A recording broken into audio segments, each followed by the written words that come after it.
4차 산업혁명, 이런 말이 붐을 이루고 있지 않습니까? 네, 그렇습니다. 4차 산업혁명 시대.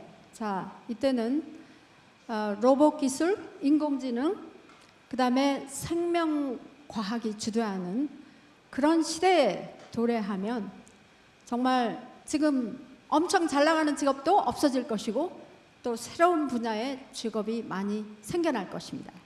그럼 교수님, 이 새로운 시대에 청년들이 대비해야 되는 거 아닌가요? 네, 그래서 오늘 특별한 분을 모셨습니다. 서울대 공과대학 학장을 역임하시고 공학 전문대학원을 설립하시면서 정말 많은 분들에게 훌륭한 리더십으로 따뜻한 미소의 카리스마가 풍기는 서울대학교 공과대학 이건우 교수님을 모시겠습니다. 반갑습니다. 전 사실 이렇게 어린 학생들한테 강연하는 거 오늘 처음이에요. 그래서 제가 원래는 굉장히 이렇게 무겁게만 강의를 해봐서 오늘 굉장히 재미없게 강의하게 될까 걱정입니다. 최근에 세계가 너무 빠르게 변하니까 4차 산업혁명이라는 말을 쓰고 있어요. 굉장히 빨리 변하고 있다는 얘기인데요. 여 앞에 보면은 2007년에 시가총액으로 전 세계에서 제일 큰 회사들이 왼편에 있어요. 주로 에너지 회사 아니면 금융회사 이런 회사였는데 2017년에 보면 세계에서 시가총액으로 제일 큰 회사들을 보면 저렇게 돼 있어요. 애플. 알파벳이 뭔지 모르실 것 같은데 알파벳은 구글의 지주회사입니다. 그러니까 구글이라고 보시면 되고, 다음에 마이크로소프트 잘 아시고, 아마존, 페이스북 아시다시피 다 IT를 베이스로 한 서비스업이라고 볼 수 있겠죠. 그래서 세상은 이렇게 갑자기 5개의 회사가 다 바뀌었다는 거죠. 이들 규모를 보면 대강 이렇게 돼 있는데요. 저기 보면 애플 시가총액의 규모가 되겠고 매출액의 규모가 되겠습니다. 삼성전자랑 비교해 보면 이 회사들이 얼마나 큰가 이렇게 볼 수 있겠죠. 그럼 세계가 바뀌고 있는 걸 우리도 이미 느끼고 있어요. 여러분들 가령 집에서 젊은 사람들에서 신문을 안 봅니다. 그죠? 다 그냥 핸드폰으로 네이버 들어가서 보고, 유선전화도 없습니다. 대개 다 각각. 우리 딸도 결혼해서 사는 거 보니까 유선전화를 놓고 있질 않아요. 신문도 물론 안 보고 있고. 알리페이라는 거, 중국에 가면요 신용카드나 돈을 거의 안 쓴다고 그래요. 실제로 저도 가보니까 길거리에 잡상인들도 알리페이로 돈을 받습니다. 돈 대신 알리페이로 지불하는 거죠. 그러다 보니까 앞으로 이제 화폐가 과연 쓰이게 될까? 여러분들도 보니까 젊은 사람들은 몇십 원짜리 쓰면서도 카드 긁고 그러더라고요. 네. 그다음에 이제는 강의실도 없어지지 않을까. 온라인 강의가 많이 될 것 같다. 그러니까 강의실도 없어질 수 있겠다. 워낙 또 무크 같이 온라인 강의들이 많아서 이제 좋은 강의는 다 거기서 들어도 되기 때문에 시간 강사란 직업도 없어질지도 모르겠다. 그렇게 생각되고요. 군인, 이제 로봇가 전쟁하는 시대가 올 것이다. 군인도 없어요. 이런 것들이 되겠습니다. 그래서 이미 굉장히 많이 바뀌고 있는데요.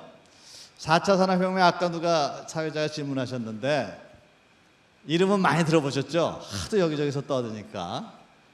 근데 하도 떠들어대니까 나는 정확히 모르는데 물어볼 수가 없어, 누구한테. 남들은 다 아는 것 같으니까.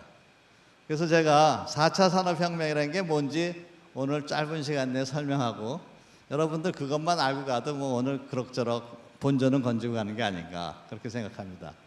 저 자료를 보면요, 우리가 농경사회에서 이제 증기기관이 발명되면서 산업사회로 인더스트리얼 에이지로 넘어갑니다. 그러다가 컴퓨터가 나오면서 정보화 시대라고 들어가게 되죠.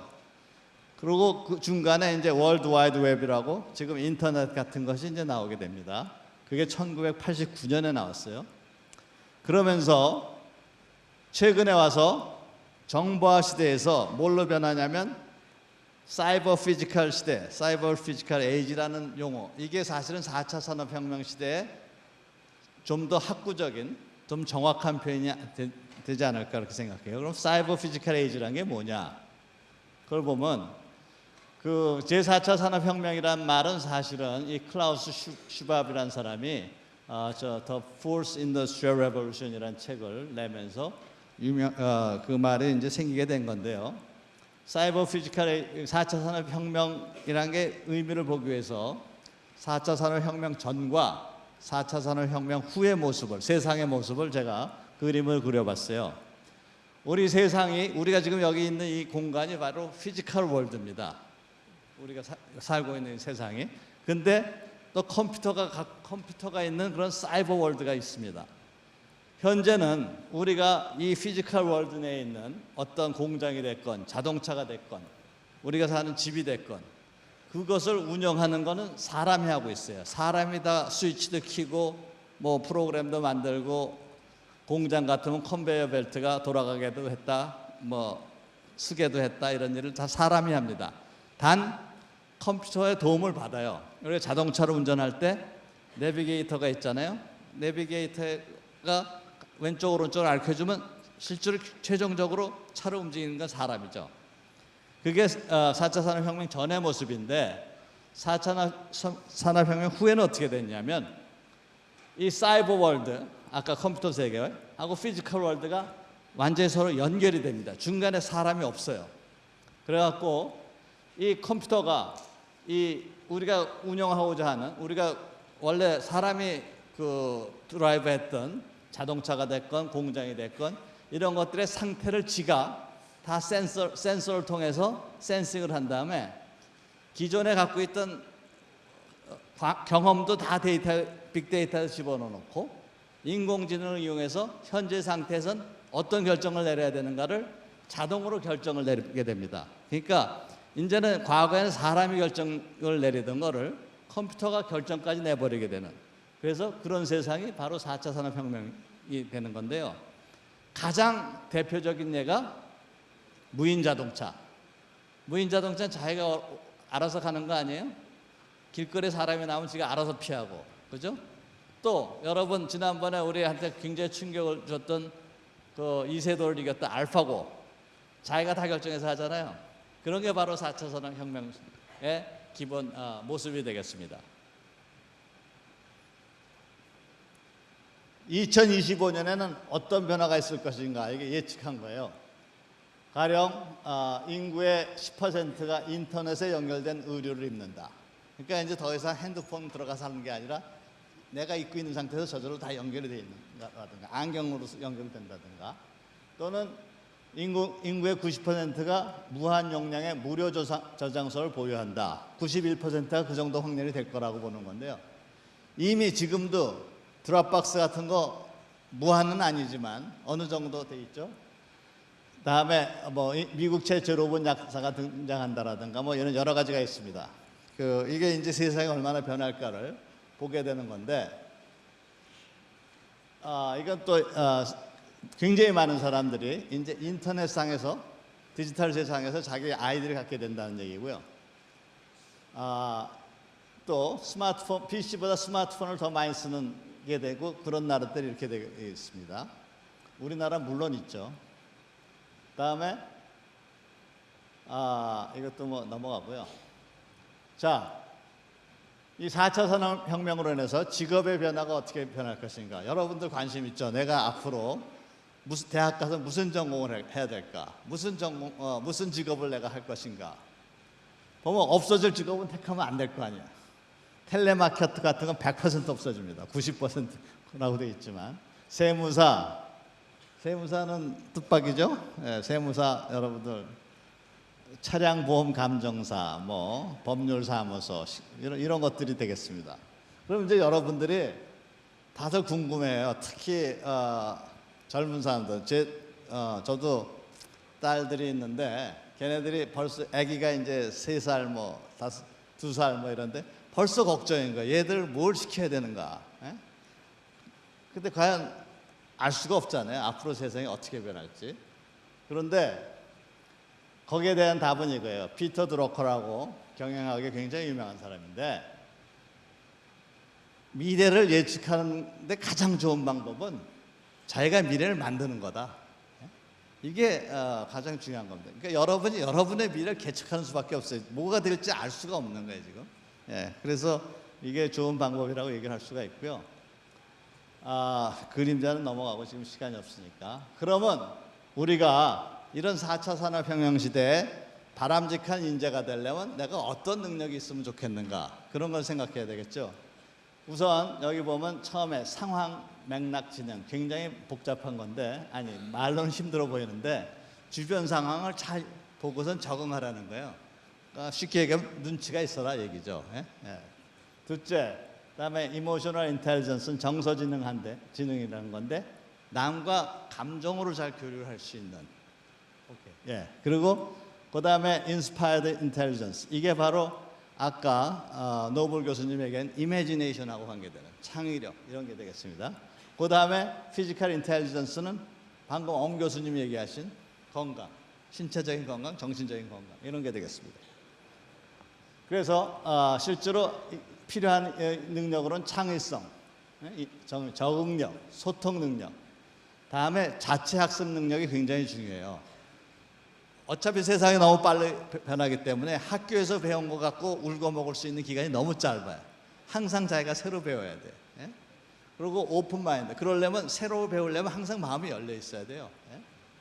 그래서 실제로 여러분들은 맨날 단답형의 문제만 지금 풀고 있겠지만, 진짜 앞으로 중요한 거는 답이 없는 문제를 계속 풀려고 고민을 해야 된다.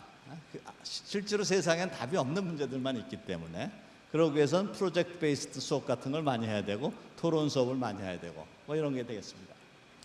우리 학교에 그래서 이런 학생들의 이런 좀 오픈 엔디드 프로블럼, 답이 없는 문제를 공부시키기 위해서 아이디어 팩토리라는 걸 만들었어요.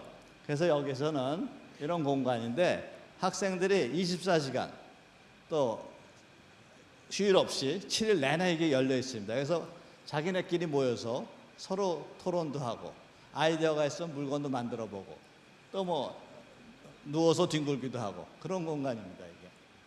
그래서 자기네끼리 모여서 이렇게 하고, 심지어 또 스튜디오가 있어서 자기네가 발표하는 걸 찍어보기도 하고, 이런 것들이 있습니다. 요새 흔히 얘기하는 3D 프린터니 이런 게 잔뜩 있어서 갖고 있는 아이디어를 언제든지 만들어 볼 수 있고, 이렇게 하다 보니까 우리 공과대학하고 미대 아이들하고 경영대 아이들이 같이 모여서 아이디어 갖고 제품도 만들고, 그걸로 창업도 하고, 그래서 벌써 한 회사가 한 5개 나왔습니다. 아까 젊은이들이 취업 걱정을 많이 했죠. 취업이 안 되면 창업을 하세요. 그것도 한 가지 방법입니다. 근데 이런 여러 가지 능력 중에서도 가장 중요한 게 뭐냐? 뭘 것 같아요? 가장 중요한 건 사람이 착해야 돼요. 이 4차 산업혁명 시대가 될수록 우리 기술의 파괴력이 너무 커요. 그래서 악한 인재가 나오면 세상을 망가뜨릴 수가 있어요. 그래서 선한 인재가 되는 게 굉장히 중요하다. 여러분들은 그러니까 제가 얘기하고 싶은 거는 이미지네이션, 아까 노블 선생님이 말씀하신 상상력을 많이 키우고, 그리고 또 착한 인재가 되라. 이게 제 강의의 주된 포인트가 되겠습니다. 네, 고맙습니다.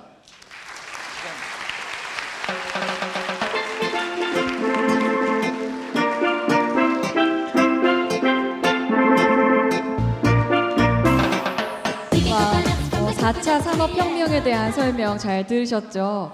네, 세계의 10% 인구가 인터넷이 연결된 옷을 입는다고 하는데 놀라운 것 같습니다. 이 말씀 듣고 김성희 교수님 어떤 생각이 드세요? 네, 하여튼 4차 산업혁명 시대에 여러분이 사시려면 무엇보다도 창의력, 적응력, 그리고 여러분들이 스스로 찾아서 자체적으로 문제 해결 능력을 갖추셔야 됩니다. 그래서 특히 교수님께서 말씀하신 그 말씀 중에 제가 늘 강조하는 순간을 포착하라와 같은 말씀, be a fast mover, 저 가슴에 참 오래 남을 것 같습니다.